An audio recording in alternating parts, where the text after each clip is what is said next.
Hello everyone, আমি মামুনি। কি আমাকে চেনো না? আমার ভিডিওগুলো প্রত্যেকদিন দেখতে থাকবে, তাহলেই চিনে যাবে। সে যাই হোক, আজ বানাবো ব্রেড পাকোড়া।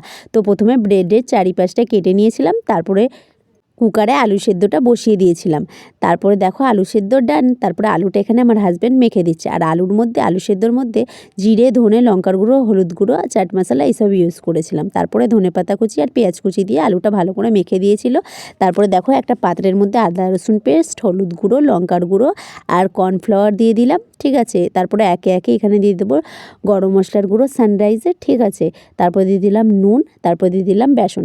আর বেসনটা এখানে আমার হাজব্যান্ড ব্যাটারটা করে দিচ্ছে।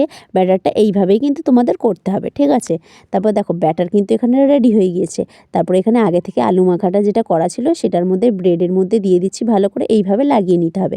তারপরে ভালো করে ব্রেডটা কিন্তু রোল করে নিতে হবে। রোল করে এটা বেসনের মধ্যে চুবিয়ে ডিপ ফ্রাই করলেই কিন্তু আজকের ব্রেড পাকোড়া রেডি হয়ে যাবে। আর আমার ভিডিও তোমাদের কেমন লাগছে? ভালো লাগলে অবশ্যই লাইক ফলো শেয়ার করে দিও। প্লিজ লাইক ফলো শেয়ারটা করে দিও। তারপর দেখো এখানে ভালো করে ডিপ ফ্রাই করে নিতে হবে এরকমভাবে। আর সসের সাথে সার্ভ করেছিলাম। বা